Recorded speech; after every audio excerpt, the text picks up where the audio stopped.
¿Es pecado beber vino? Esta pregunta ha generado debate entre creyentes durante siglos. La Biblia nos ofrece una perspectiva clara y equilibrada.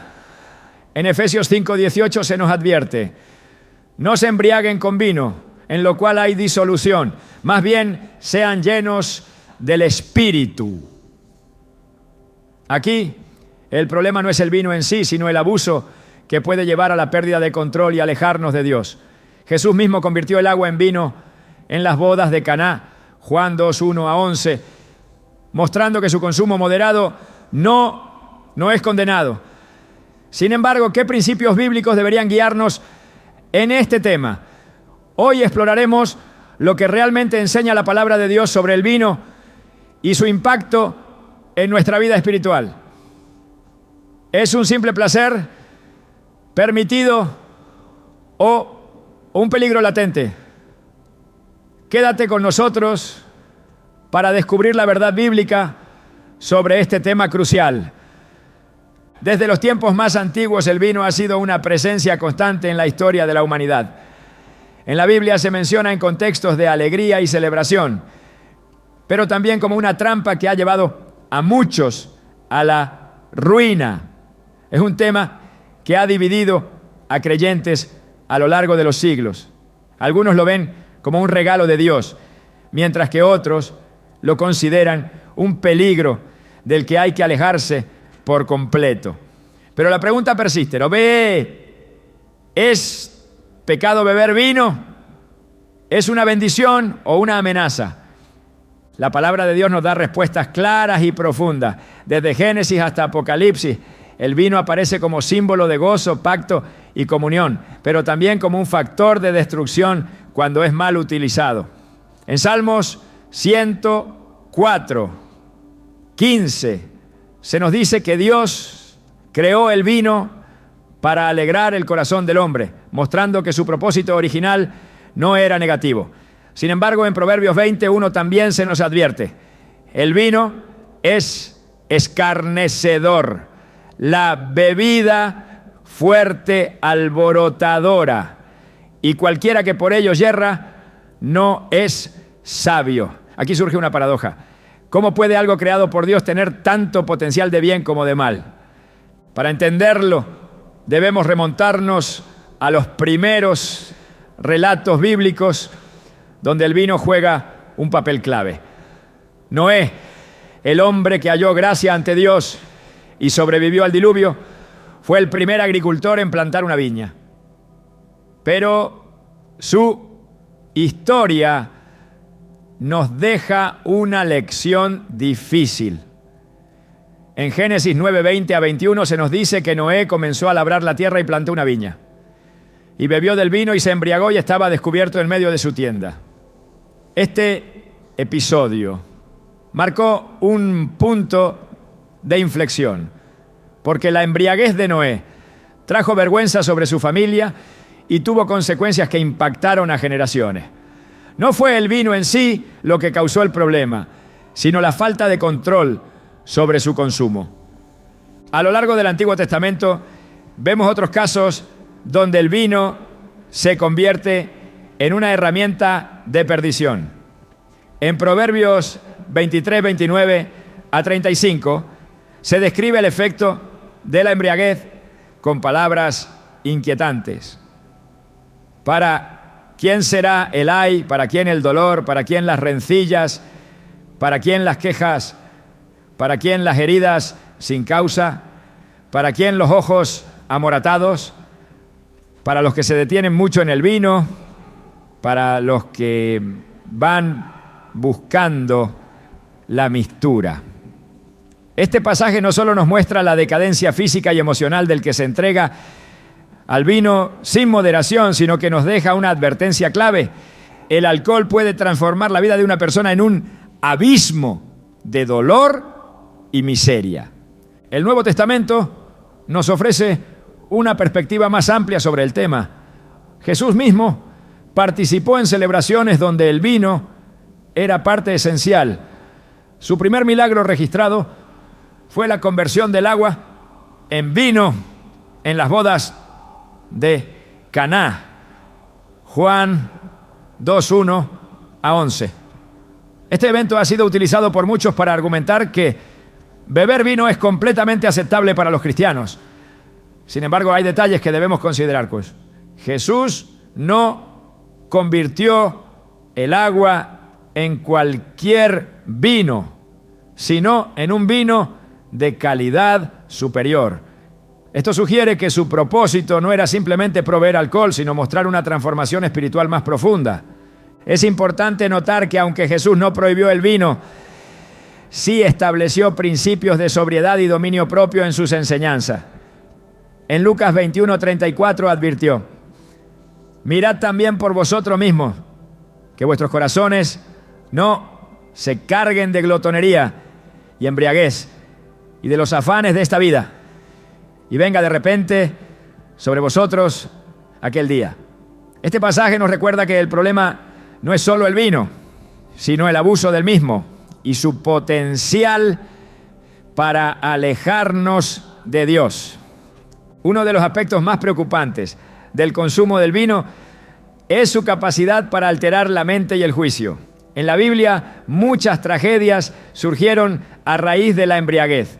En el caso de Lot, después de la destrucción de Sodoma y Gomorra, sus propias hijas lo embriagaron con vino para cometer pecado con él. Génesis 19:30-36. Este relato nos muestra cómo el vino puede debilitar la voluntad y llevar a situaciones de pecado que en circunstancias normales jamás habrían ocurrido. A pesar de esto, en ciertos contextos bíblicos, el vino es usado con propósitos positivos. Pablo le aconseja a Timoteo en 1 Timoteo 5:23: ya no bebas agua, sino usa de un poco de vino por causa de tu estómago y de tus frecuentes enfermedades. Esto indica que el vino también tenía un valor medicinal en tiempos antiguos. No obstante, el énfasis aquí está en la moderación. Pablo no le dice a Timoteo que beba vino libremente, sino que lo use de manera específica y limitada. El problema del vino no es su existencia, sino el poder que puede llegar a tener sobre la vida de una persona. En Efesios 5:18 se nos dice claramente: no os embriaguéis con vino en lo cual hay disolución. Antes bien, sed llenos del Espíritu. Esta es una de las claves más importantes para comprender el tema. Dios no quiere que nada en nuestra vida nos controle más que su Espíritu. Si el vino se convierte en un hábito que nos aleja de la comunión con Dios, si nos lleva a tomar decisiones que comprometen nuestra santidad, entonces se convierte en un obstáculo en nuestro caminar espiritual. En la sociedad actual, el consumo de alcohol se ha normalizado de tal manera que muchos ya no ven los peligros que conlleva.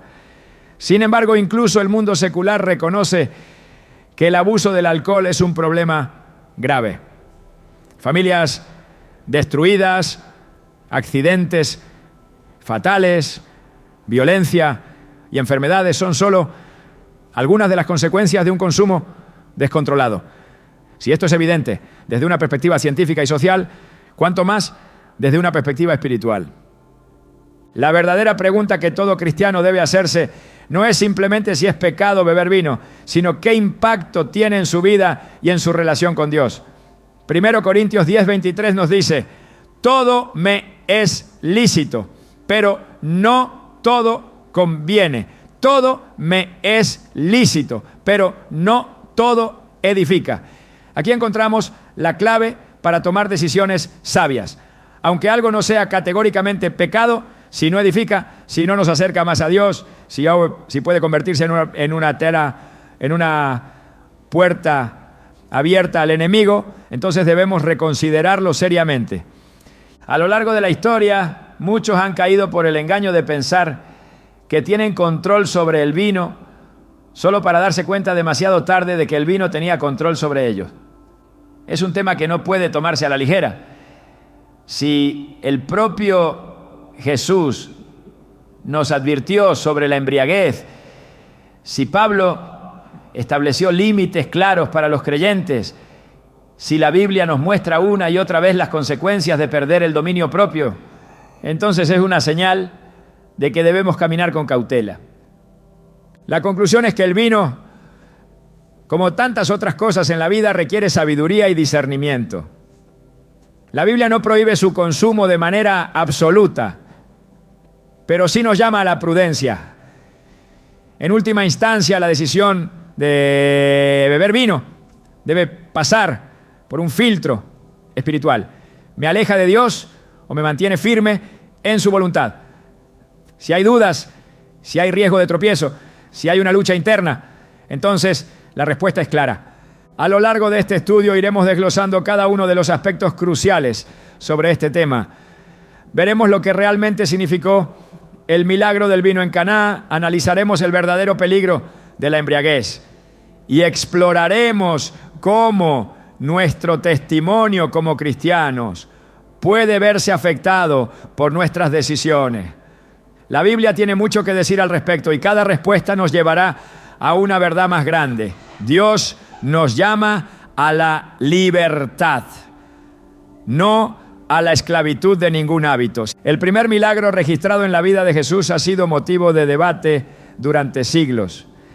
En las bodas de Caná, cuando el vino se terminó, su madre se acercó a él y con solo unas palabras el agua se transformó en un vino de calidad superior. Este pasaje ha sido interpretado de muchas maneras, pero la pregunta sigue en el aire. ¿Aprueba Dios el consumo de vino?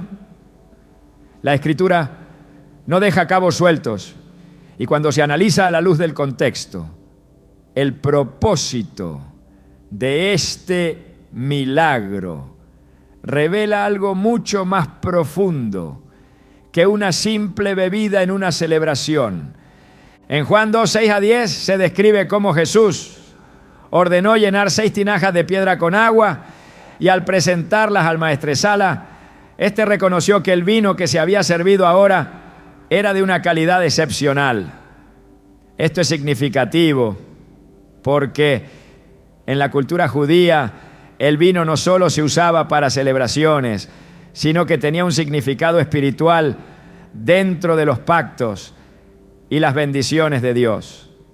No es casualidad que el primer milagro de Jesús involucrara una transformación, porque en su ministerio constantemente enseñó que lo viejo debía dar paso a lo nuevo. Este vino simbolizaba el nuevo pacto que él traería, una gracia superior a la que antes había sido dada. El hecho de que Jesús hiciera vino y permitiera que fuera bebido en la boda no implica que promoviera la embriaguez. En ningún momento se dice que alguien se excedió o perdió el control. La Biblia es clara en distinguir el consumo moderado de la embriaguez. Proverbios 31, 4 a 5, advierte a los reyes y gobernantes sobre el peligro de perder el juicio a causa del vino, indicando que el problema no es el vino en sí, sino lo que ocurre cuando se convierte en un medio de escape o irresponsabilidad. En los tiempos de Jesús, el vino no era procesado con los mismos métodos industriales de hoy. Su contenido alcohólico era menor y muchas veces se mezclaba con agua para rebajarlo. En contraste, la embriaguez era vista como una señal de falta de dominio propio. En Efesios 5:18, Pablo advierte: no os embriaguéis con vino, en lo cual hay disolución, antes bien sed llenos del Espíritu. Este versículo establece una comparación importante. El Espíritu Santo debe ser la fuente de gozo y plenitud en la vida del creyente, no una sustancia externa que nuble la mente. Cuando Jesús compartió la última cena con sus discípulos, utilizó el vino como símbolo de su sangre, el nuevo pacto para el perdón de los pecados. En Mateo 26, 27 a 29, tomó la copa y dijo: bebed de ella todos, porque esto es mi sangre del nuevo pacto, que por muchos es derramada para remisión de los pecados. El uso del vino en este contexto no era una justificación para el consumo sin restricciones, sino un recordatorio del sacrificio y la comunión con Dios. El libro de Isaías describe tiempos en los que el vino se usaba como un símbolo de la bendición divina sobre el pueblo de Israel. En Isaías 25:6 se menciona cómo Dios preparará un banquete con vinos refinados en el día de su reino. Sin embargo, el mismo profeta advierte en Isaías 5:11: ay de los que se levantan de mañana para correr tras la bebida embriagante, que se quedan hasta la noche, hasta que el vino los enciende. La Escritura presenta constantemente este doble aspecto del vino, como un regalo en su uso correcto y como un peligro cuando se convierte en un exceso. En el Antiguo Testamento Dios estableció reglas claras sobre el consumo de bebidas fuertes para ciertos grupos. A los sacerdotes se les prohibió beber vino cuando entraban en el tabernáculo para ministrar, Levítico 10:9. Esto enfatizaba la necesidad de mantener la mente clara y el espíritu sobrio al servir a Dios. Los nazareos, hombres y mujeres consagrados al Señor bajo un voto especial, también debían abstenerse completamente del vino. Números 6:1-3. Este mandato no significaba que el vino fuera intrínsecamente malo, sino que en ciertos llamados específicos la abstinencia era un requisito para mantener la pureza y la concentración espiritual. En la iglesia primitiva, los líderes eran instruidos a mantener una relación equilibrada con el vino. En 1 Timoteo 3:2-3, Pablo establece que los obispos deben ser sobrios, prudentes y no dados al vino. La razón de este requisito no es arbitraria. Un líder espiritual debía ser un ejemplo de dominio propio y no permitir que ninguna sustancia comprometiera su testimonio o juicio. El apóstol Pablo enseñó principios de amor y responsabilidad en relación con el consumo de alimentos y bebidas. En Romanos 14:21 dijo: bueno es no comer carne, ni beber vino, ni nada en que tu hermano tropiece. En el contexto de esta carta, algunos creyentes tenían dudas sobre ciertos alimentos y bebidas debido a sus antecedentes religiosos. Aunque para algunos no era un problema, para otros sí lo era. Pablo enfatizó que el amor por los de los demás debe guiar nuestras decisiones. Si algo que es permitido causa tropiezo a otro, es mejor evitarlo por consideración a su crecimiento espiritual, ¿no? El libro de Oseas registra cómo Israel, cuando se alejó de Dios, cayó en un estilo de vida desordenado, donde el vino jugó un papel destructivo. En Oseas 4:11 se menciona que la prostitución y el vino y el mosto quitan el juicio. Este pasaje destaca cómo el abuso del vino llevó a la insensatez y la pérdida del discernimiento espiritual. El rey Salomón, a quien se le concedió una sabiduría incomparable, escribió sobre la vanidad de los placeres y la búsqueda de satisfacción en el vino. En Eclesiastés 2:3 dice: propuse en mi corazón agasajar mi carne con vino, y que anduviese mi corazón en sabiduría, hasta ver cuál fuese el bien de los hijos de los hombres. Al final de su búsqueda concluyó que todo era vanidad, y que lo único que realmente importaba era temer a Dios y guardar sus mandamientos. Eclesiastés 12:13. Uno de los relatos más fuertes sobre los efectos de la embriaguez se encuentra en Habacuc 2:15, donde Dios pronuncia juicio contra quienes inducen a otros a beber con malas intenciones. Ay del que da de beber a su prójimo juntando hiel y embriagándole para mirar su desnudez. Esto demuestra que la embriaguez no solo afecta a la persona que la experimenta, sino que también puede ser usada como un medio de manipulación y pecado. El propósito de Dios para su pueblo siempre ha sido la sobriedad, la prudencia y la dependencia de su espíritu antes que de cualquier sustancia terrenal. El problema no es el vino en sí, sino el abuso del mismo y la facilidad con la que puede apartar a una persona de la voluntad de Dios. La Biblia nos llama a ejercer dominio propio en todas las áreas de la vida, incluyendo lo que consumimos. Cada creyente debe evaluar su relación con el vino a la luz de la Escritura, considerando si fortalece o debilita su caminar con Dios. En todo momento el llamado de Dios es a una vida de santidad y equilibrio, sin que nada tenga más control sobre la mente y el corazón que su espíritu. El peligro del vino no radica únicamente en su existencia, sino en el poder que puede ejercer sobre la vida de una persona cuando su consumo deja de ser moderado y se convierte en una puerta abierta a la falta de control. La Biblia no deja lugar a dudas sobre las consecuencias de la embriaguez. En Proverbios 23, 31 a 32 se advierte: no mires al vino cuando rojea, cuando resplandece su color en la copa. Al fin, como serpiente morderá y como áspid dará dolor. La advertencia no es exagerada ni simbólica. Revela la realidad de un corazón que se deja llevar por los placeres momentáneos sin medir las consecuencias que vendrán después. Desde los tiempos antiguos, la embriaguez ha sido una causa de caída para muchas personas. En Isaías 28:7 se menciona cómo incluso los sacerdotes y profetas se desviaron a causa del vino, perdiendo el sentimiento y la capacidad de guiar al pueblo con sabiduría. Cuando la mente se nubla, el juicio se debilita y las decisiones comienzan a alejarse de la voluntad de Dios. En el libro de Daniel se relata cómo el rey Belsasar, en un banquete lleno de excesos, mandó traer los utensilios sagrados del templo de Jerusalén para beber vino con sus príncipes, mujeres y concubinas.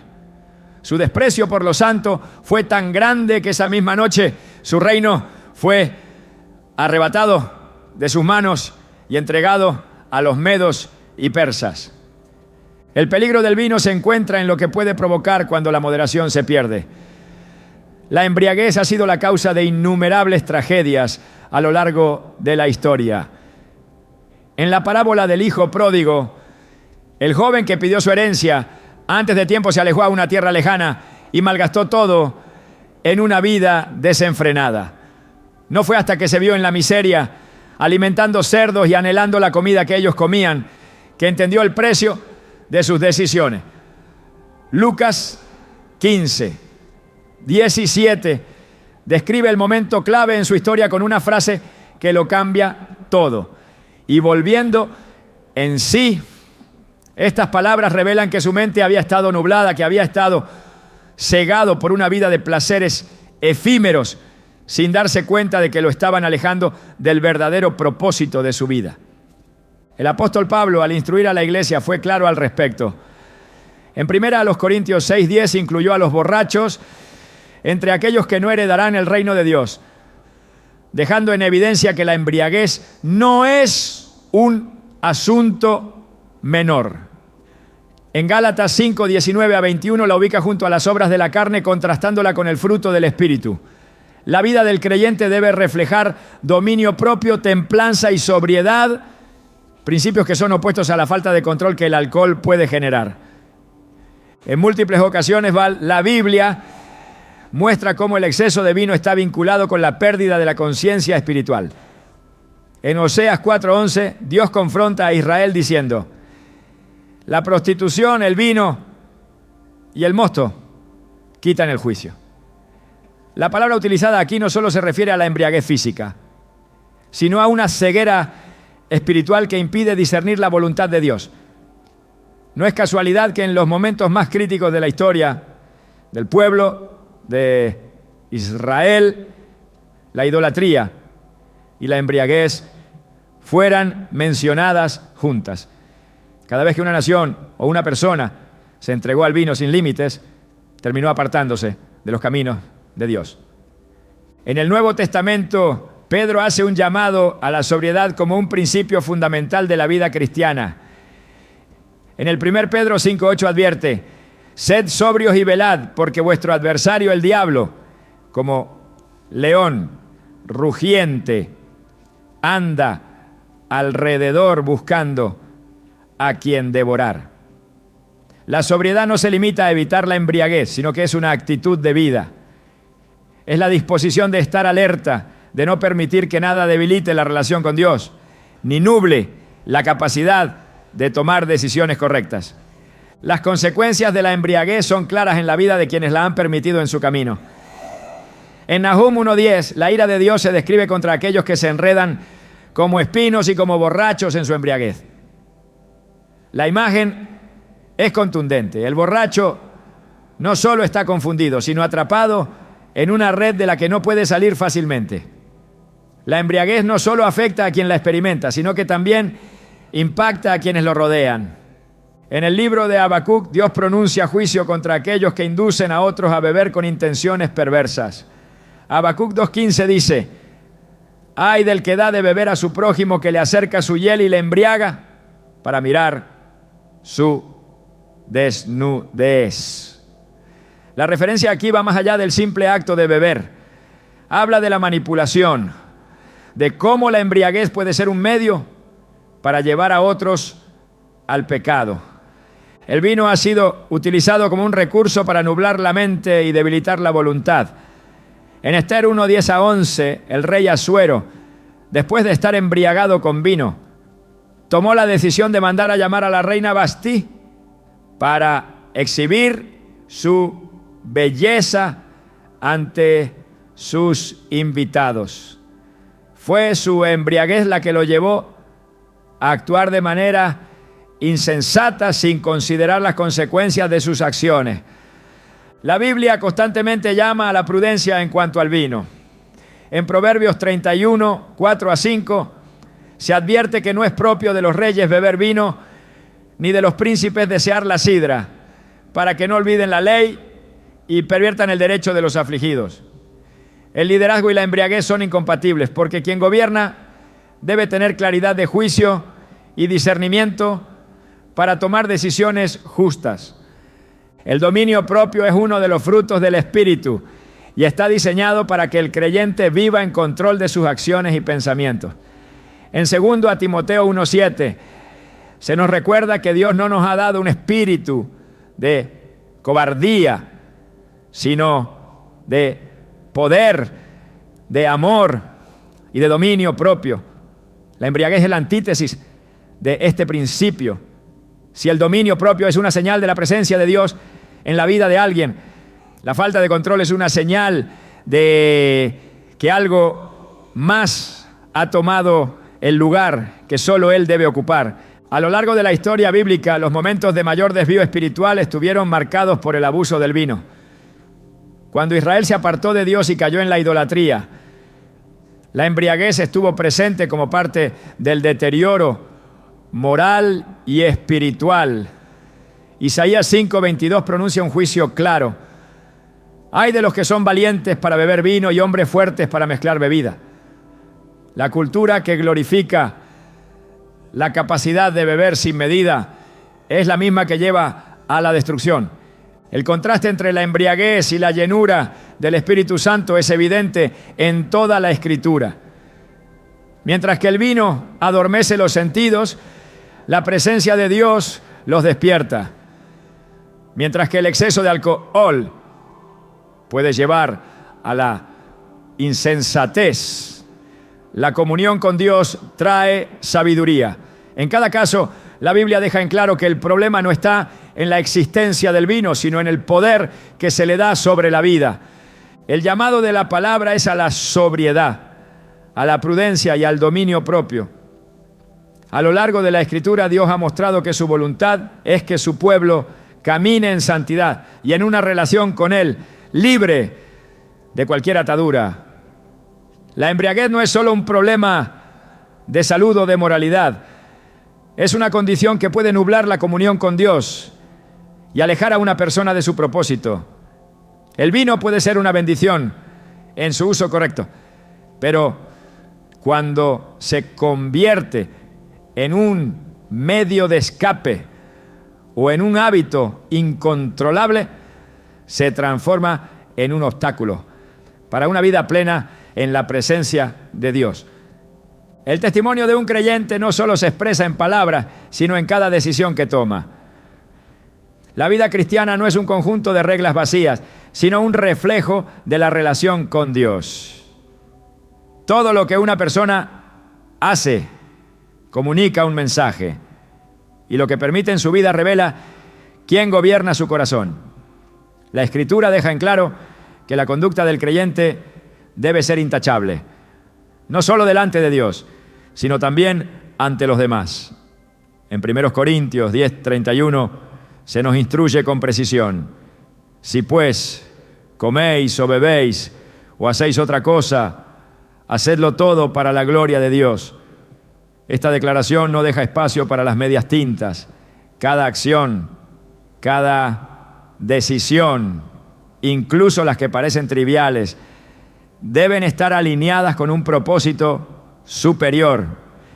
El vino, al ser un tema tan debatido, se convierte en un punto de evaluación para quienes desean vivir en integridad. No es solo un asunto personal, sino un reflejo del impacto que puede tener en otros. La palabra de Dios muestra que aunque algo no sea inherentemente pecaminoso, puede convertirse en un tropiezo para alguien más. En Romanos 14:21 se enfatiza esta verdad. Bueno es no comer carne, ni beber vino, ni nada, en que tu hermano tropiece o se ofenda o se debilite. Esto plantea una pregunta fundamental. Si un acto es permitido, pero tiene el potencial de dañar la fe de otro, ¿qué es más importante, la libertad personal o la edificación del prójimo? El llamado de la Escritura es a vivir con discernimiento, considerando no solo lo que es lícito, sino lo que es provechoso. En 1 Corintios 8:9 se advierte: pero mirad que esta libertad vuestra no venga a ser tropezadero para los débiles. El vino es un tema en el que este principio se vuelve crucial. La embriaguez es condenada con claridad, pero incluso cuando no se llega a ese punto, la percepción de quienes observan puede ser un factor determinante. El apóstol Pablo modeló esta actitud de sacrificio por amor a los demás. En 1 Corintios 9:22 dijo: me he hecho débil a los débiles para ganar a los débiles. A todos me he hecho de todo, para que de todos modos salve a algunos. Su enfoque no estaba en lo que él tenía derecho a hacer, sino en lo que era más beneficioso para el cuerpo de Cristo. Si un acto puede generar dudas o alejar a alguien del camino correcto, la decisión es clara: es mejor abstenerse. La imagen que un creyente proyecta es un testimonio vivo del Evangelio. Jesús advirtió sobre la importancia de la luz que cada persona refleja. En Mateo 5:16 dijo: así alumbre vuestra luz delante de los hombres para que vean vuestras buenas obras y glorifiquen a vuestro Padre que está en los cielos. No se trata de apariencia o de complacer estándares humanos, sino de ser un reflejo de la santidad de Dios. La Escritura muestra que aquellos en posiciones de liderazgo espiritual tenían un estándar aún más alto en cuanto al vino.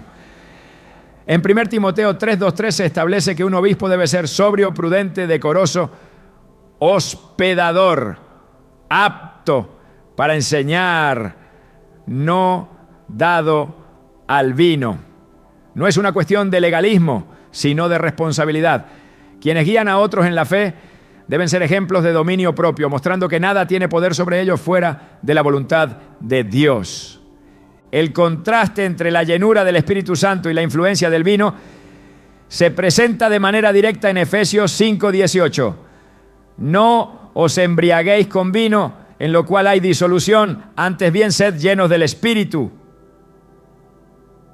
La comparación no es accidental. Mientras que el vino puede nublar la mente y llevar a la falta de control, la presencia de Dios trae claridad, sabiduría y dirección. Un creyente no puede vivir bajo dos influencias opuestas. A lo largo de la historia de Israel, el pueblo cayó repetidamente en prácticas que los alejaron de Dios. Y la embriaguez fue un factor común en estos momentos de decadencia espiritual. En Amós 6:6, Dios confronta a aquellos y dice: agua no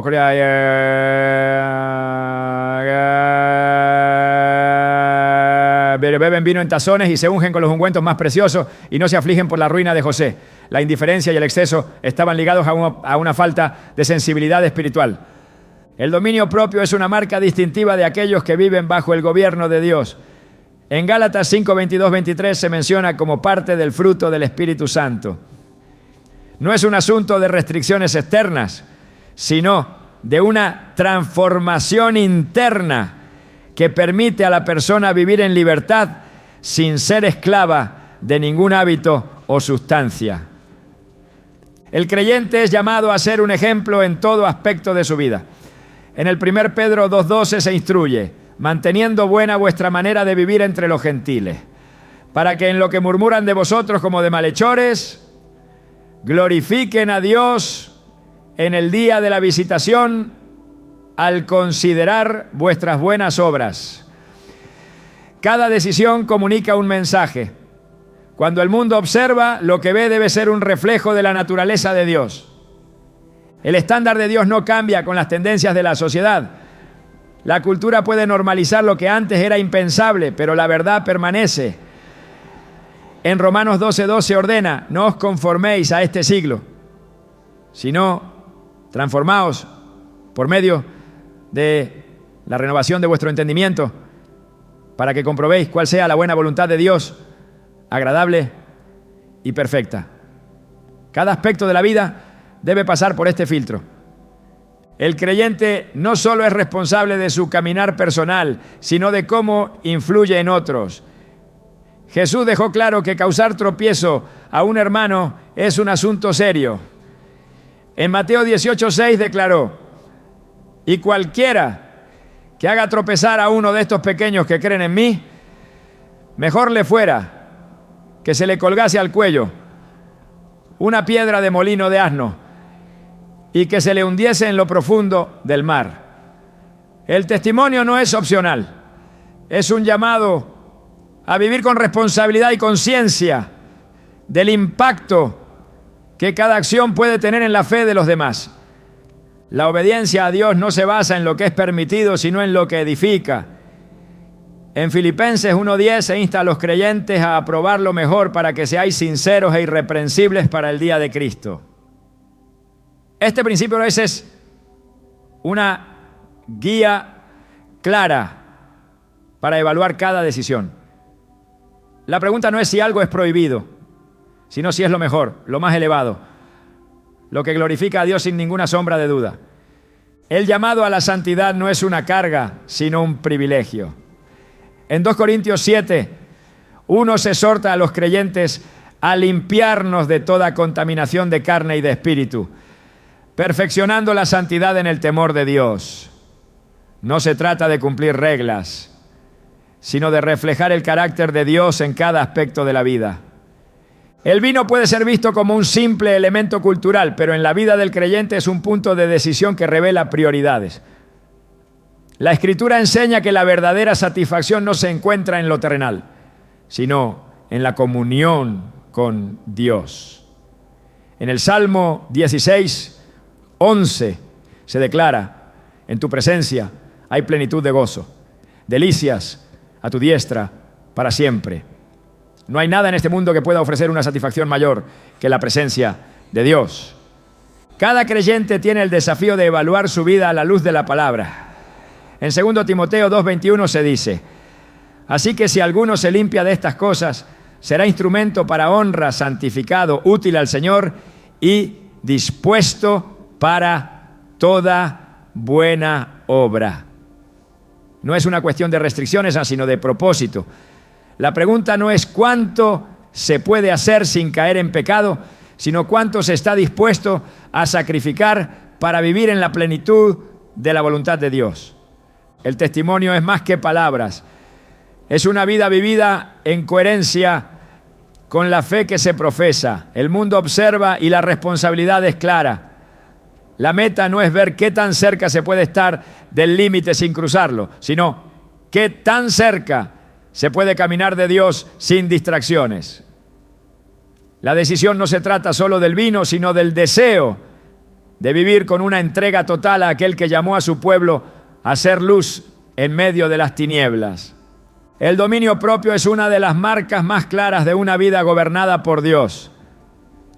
En toda la Escritura se enfatiza la importancia de que el creyente tenga control sobre sus pensamientos, emociones y decisiones, sin ser esclavo de impulsos ni de influencias externas que puedan desviar su camino.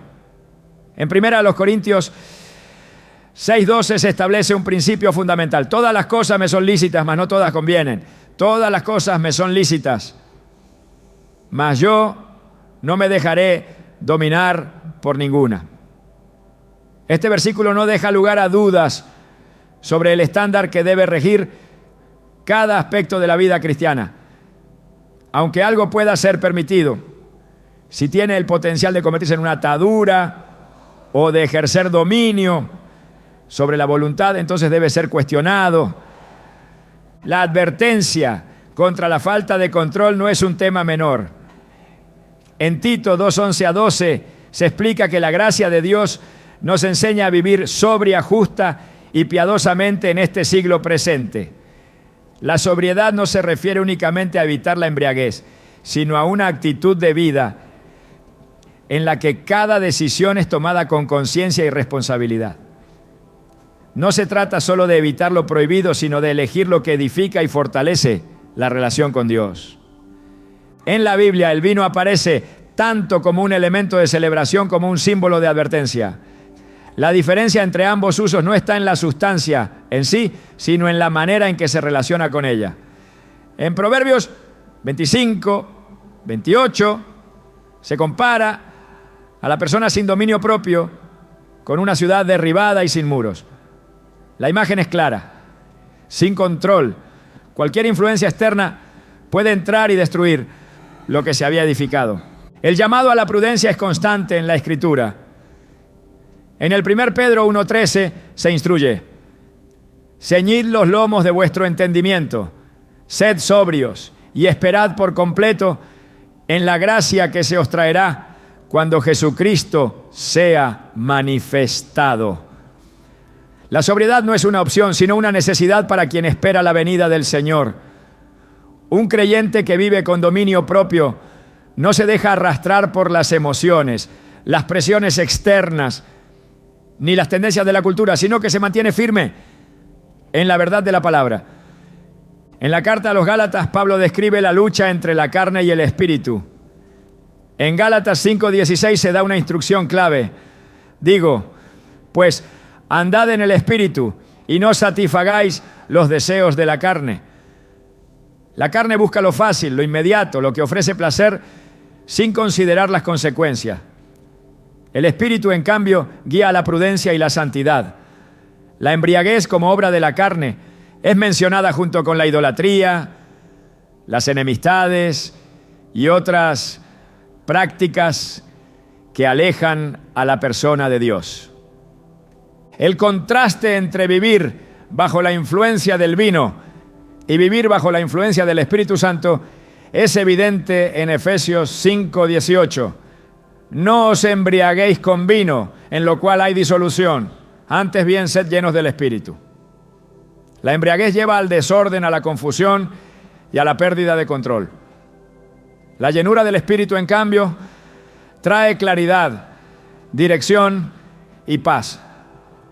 Una vida dirigida por Dios no necesita estímulos externos para encontrar gozo, porque el gozo verdadero proviene de la comunión con Él. La Escritura no solo advierte sobre el peligro de la embriaguez, sino que también revela sus consecuencias. En Isaías 28:7 se menciona que los sacerdotes y profetas erraban a causa del vino, perdiendo la capacidad de juzgar con justicia y de guiar correctamente al pueblo. Cuando el discernimiento se debilita, las decisiones dejan de estar alineadas con la voluntad de Dios y comienzan a ser influenciadas por impulsos momentáneos. La idolatría y la embriaguez aparecen juntas en múltiples pasajes de la Biblia, mostrando que ambas están conectadas en la manera en que apartan el corazón de Dios. En Oseas 4:11 se declara: la prostitución, el vino y el mosto quitan el juicio. Cuando algo se convierte en un sustituto de la dependencia en Dios, deja de ser una elección inofensiva y se transforma en un obstáculo para la vida espiritual. El llamado a vivir en santidad implica tomar decisiones que reflejen la voluntad de Dios en todo momento. En 2 Corintios 6:17 se exhorta: salid de en medio de ellos y apartaos, dice el Señor, y no toquéis lo inmundo, y yo os recibiré. No se trata solo de evitar el pecado evidente, sino de mantenerse lejos de cualquier cosa que pueda comprometer el testimonio y la relación con Dios. El dominio propio no es un esfuerzo humano, sino el resultado de una vida sometida al Espíritu Santo. En 2 Timoteo 1:7 se afirma: porque no nos ha dado Dios espíritu de cobardía, sino de poder, de amor y de dominio propio. La presencia de Dios en la vida del creyente produce estabilidad, claridad y control. Una persona llena del Espíritu no necesita depender de nada externo para encontrar satisfacción, porque su plenitud proviene de su relación con Dios. El peligro del vino no está solo en su consumo, sino en lo que puede representar cuando se convierte en una fuente de escape o en una práctica que roba el enfoque de lo eterno. En Lucas 21:34, Jesús advierte: mirad también por vosotros mismos, que vuestros corazones no se carguen de glotonería y embriaguez y de los afanes de esta vida, y venga de repente sobre vosotros aquel día. La distracción es una estrategia del enemigo para debilitar la preparación espiritual. En 1 Tesalonicenses 5:6-8 se refuerza la idea de que el creyente debe estar alerta y sobrio. No durmamos pues como los demás, sino velemos y seamos sobrios. Pues los que duermen de noche duermen, y los que se embriagan de noche se embriagan. Pero nosotros que somos del día, seamos sobrios, habiéndonos vestido con la coraza de fe y de amor, y con la esperanza de salvación como yelmo. La sobriedad no es solo una práctica, sino una identidad para quienes han sido llamados a ser luz en medio de la oscuridad. El propósito de Dios para sus hijos es la libertad, no la esclavitud a ningún hábito ni deseo de la carne. En Juan 8:36 se declara: así que si el Hijo os libertare, seréis verdaderamente libres. La verdadera libertad no consiste en hacer lo que se quiere sin restricciones, sino en vivir sin que nada tenga poder sobre la voluntad. Cada decisión revela en quién o en qué se encuentra la confianza. En Proverbios 3:5-6 se instruye: fíate de Jehová de todo tu corazón y no te apoyes en tu propia prudencia. Reconócelo en todos tus caminos y Él enderezará tus veredas. Depender de Dios implica someter cada aspecto de la vida a su dirección, sin permitir que nada más tome su lugar. En Romanos 13:13-14 se presenta un llamado a la pureza y a la preparación para la venida del Señor. Andemos como de día honestamente, no en glotonerías y borracheras, no en lujurias y lascivia, no en contiendas y envidia, sino vestíos del Señor Jesucristo y no proveáis para los deseos de la carne. La vida cristiana no es una serie de restricciones, sino un llamado a vivir con propósito y con una visión eterna. El dominio propio no es solo una disciplina, sino una evidencia de la obra de Dios en la vida de un creyente. En Filipenses 4:5 se da una instrucción clara: vuestra gentileza sea conocida de todos los hombres. El Señor está cerca. Cada elección debe ser hecha con la conciencia de que la vida no es solo para el presente, sino con la expectativa del regreso de Cristo. El creyente no está llamado a ver qué tanto puede hacer sin caer en pecado, sino a preguntarse qué tan cerca puede estar de la voluntad de Dios sin distracciones. La verdadera pregunta no es si algo es permitido, sino si es lo mejor, si glorifica a Dios y si fortalece la comunión con Él. El dominio propio es una señal de madurez espiritual, un reflejo de una vida que ha entendido que lo más valioso no es la libertad sin límites, sino la rendición total a aquel que da propósito y significado a cada decisión. La decisión de beber o abstenerse no es una cuestión superficial, sino una elección que revela el nivel de compromiso con la voluntad de Dios. A lo largo de la Escritura, el llamado a la prudencia y a la sobriedad se repite con claridad, mostrando que no se trata solo de lo que es permitido, sino de lo que es provechoso. En Filipenses 1:9-10 se expresa un deseo profundo. Y esto pido en oración, que vuestro amor abunde aún más y más en conocimiento y en toda comprensión, para que aprobéis lo mejor, a fin de que seáis sinceros e irreprensibles para el día de Cristo. La vida cristiana no se define por cuánto se puede hacer sin cruzar la línea del pecado, sino por el anhelo de buscar lo mejor en cada decisión. El creyente está llamado a vivir con discernimiento, a evaluar no solo las acciones, sino las motivaciones detrás de ellas. En Proverbios 4:26-27 se da una instrucción clave. Examina la senda de tus pies y todos tus caminos sean rectos. No te desvíes a la derecha ni a la izquierda. Aparta tu pie del mal. Caminar con sabiduría implica reconocer que hay decisiones que, aunque no sean condenadas explícitamente, pueden desviar la atención de lo verdaderamente importante, ¿no? El corazón es el centro de cada decisión. En Lucas 6:45 Jesús enseñó que el hombre bueno del buen tesoro de su corazón saca lo bueno, y el hombre malo del mal tesoro de su corazón saca lo malo, porque de la abundancia del corazón habla la boca. Si una acción se convierte en un motivo de justificación, en un punto de debate constante o en una fuente de tropiezo, entonces deja de ser un asunto neutral y comienza a revelar algo más profundo. En la carta a los Colosenses, Pablo da una advertencia clara sobre la influencia que ciertas prácticas pueden tener en la vida espiritual. En Colosenses 2:8 se nos insta a no ser llevados por filosofías huecas y engañosas, según las tradiciones de los hombres y no según Cristo. La cultura y la sociedad pueden normalizar ciertas costumbres, pero la pregunta que debe guiar cada decisión es si esa práctica acerca o aleja del propósito divino. El llamado a la santidad no es una sugerencia, sino un mandato. En el 1 Pedro 1:15-16 se establece: sino como aquel que os llamó es santo, sed también vosotros santos en toda vuestra manera de vivir. Porque escrito está: sed santos, porque yo soy santo.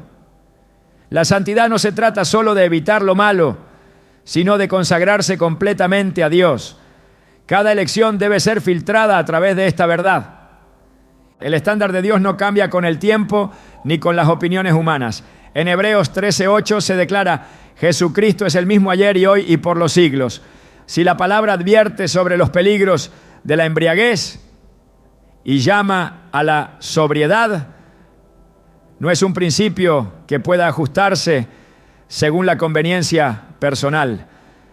La verdadera libertad no consiste en justificar ciertas prácticas, sino en vivir de tal manera que nada obstaculice la comunión con Dios. El creyente es llamado a evaluar continuamente su vida a la luz de la palabra. En 2 Corintios 13:5 se da un mandato claro: examinaos a vosotros mismos si estáis en la fe, probaos a vosotros mismos. Esta autoevaluación no debe basarse en comparaciones con otros, sino en la guía del Espíritu Santo y en la revelación de las Escrituras. No se trata de medir qué tanto se puede hacer sin caer, sino de asegurarse de estar caminando en alineación con la voluntad divina. El testimonio es un factor crucial en esta decisión.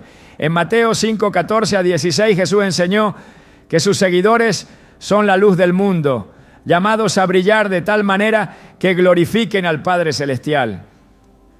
Si una acción, por pequeña que parezca, tiene el potencial de apagar esa luz o de ser malinterpretada, entonces la respuesta es clara.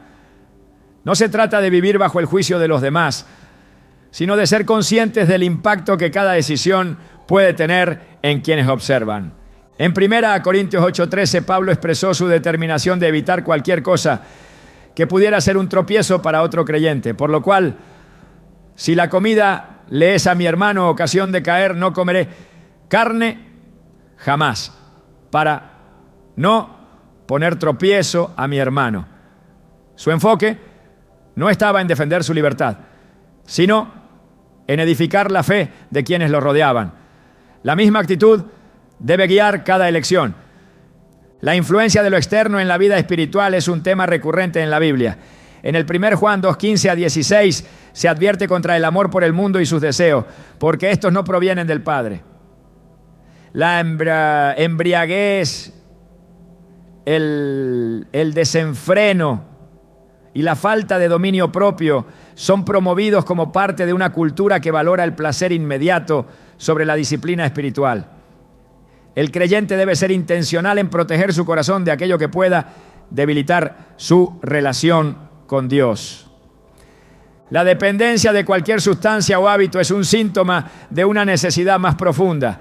En Juan 4:14, Jesús habló del agua viva que sacia para siempre, en contraste con las cosas temporales que nunca pueden llenar el vacío del alma. Cualquier cosa que se convierte en un medio de escape o de satisfacción fuera de Dios está ocupando un lugar que solo Él debe tener.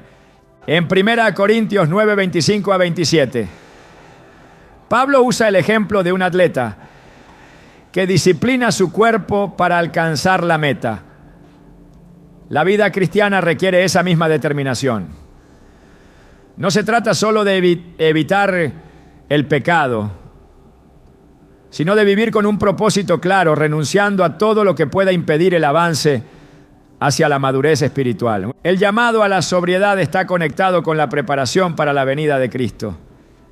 En Lucas 21:36 Jesús dijo: velad pues en todo tiempo, orando que seáis tenidos por dignos de escapar de todas estas cosas que vendrán y de estar en pie delante del Hijo del Hombre. Un corazón distraído, enfocado en placeres momentáneos o atrapado en debates sobre lo permitido y lo prohibido, corre el riesgo de no estar listo cuando el Señor regrese. El verdadero gozo no se encuentra en lo material, sino en la presencia de Dios. En Salmos 16:11 se declara: en tu presencia hay plenitud de gozo, delicias a tu diestra para siempre. No hay nada en este mundo que pueda ofrecer una satisfacción más grande que la comunión con Él. Cualquier cosa que compita con esa relación debe ser reconsiderada. El Espíritu Santo es el guía que permite tomar decisiones correctas. En Juan 16:13 se promete que Él nos conducirá a toda verdad. La dirección de Dios no se basa en preferencias personales, sino en principios eternos que excepto llevan a una vida de paz y plenitud, ¿no? El creyente no está llamado a justificar sus decisiones con argumentos humanos, ¿no?, sino a rendirse completamente a la voluntad de Dios. En Romanos 14:23 se establece un principio fundamental: todo lo que no proviene de fe es pecado. Si una práctica genera dudas, inquietud o división, es una señal de que debe ser reevaluada. El mensaje de la Biblia no está diseñado para limitar, sino para liberar. En Gálatas 5:1 se nos exhorta: estad pues firmes en la libertad con que Cristo nos hizo libres, y no estéis otra vez sujetos al yugo de esclavitud.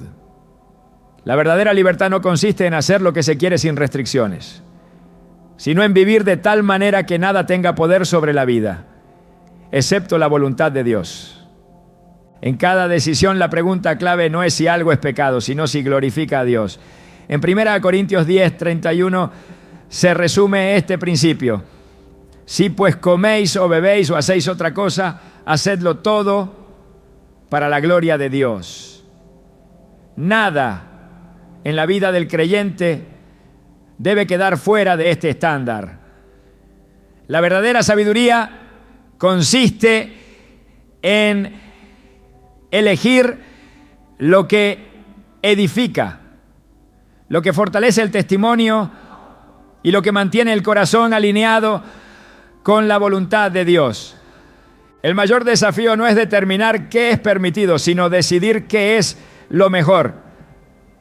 La vida cristiana no se trata de caminar en el límite de lo aceptable, sino de avanzar con firmeza hacia la santidad, sin distracciones ni concesiones. En todo momento, el objetivo debe ser reflejar la gloria de Dios, vivir con propósito y mantenerse firme hasta el final. La verdadera pregunta no es si beber vino es pecado, sino qué lugar ocupa en la vida del creyente.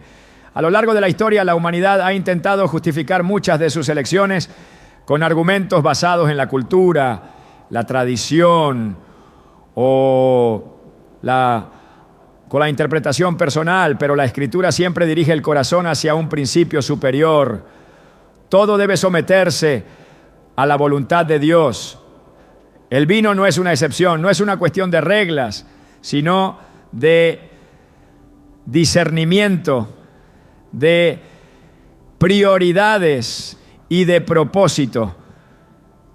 El mundo siempre ofrecerá razones para justificar cualquier práctica, pero el creyente no se mueve por argumentos humanos, sino por la dirección del Espíritu Santo. En cada decisión, la verdadera sabiduría no se encuentra en preguntar ¿qué tanto puedo hacer sin caer en pecado?, sino en cuestionar si aquello edifica, si fortalece la relación con Dios y si refleja su gloria.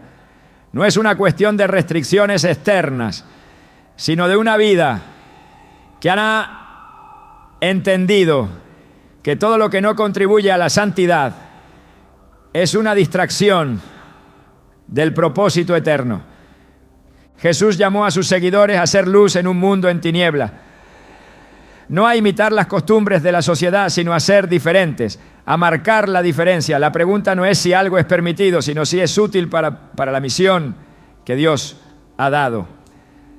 En la eternidad, muchas de las cuestiones que hoy parecen fundamentales perderán relevancia, pero las decisiones tomadas en la tierra definirán la recompensa en el cielo. La embriaguez no es solo una falta de control físico, sino también una condición espiritual. Una vida distraída, gobernada por placeres momentáneos o buscando justificaciones en lugar de dirección, ya está en un estado de embriaguez del alma. La relación con Dios no se mide por lo que se evita, sino por lo que se busca. Un creyente maduro no es aquel que se enfoca en los límites, sino el que tiene su mirada puesta en lo eterno. No hay espacio para la mediocridad en el camino de la fe. Cada día es una oportunidad para decidir entre lo bueno y lo mejor, entre lo permitido y lo que lleva a una vida de plenitud en Dios. El vino, como cualquier otra cosa en la vida, solo tiene poder sobre aquel que se lo permite. No es la sustancia lo que esclaviza, sino la falta de discernimiento en su uso. Dios no llama a sus hijos a vivir en una constante justificación de sus acciones, sino a una vida de total rendición a su voluntad. La verdadera libertad no se encuentra en ejercer derechos personales, sino en renunciar a todo aquello que pueda ser un obstáculo en la búsqueda de lo eterno. Cuando la pregunta ya no es qué está permitido, sino qué glorifica más a Dios, entonces se ha comprendido el verdadero propósito de la vida cristiana. No se trata de debatir, sino de decidir. No se trata de encontrar justificaciones, sino de vivir con convicción. En última instancia, cada acción refleja a quién realmente se está sirviendo.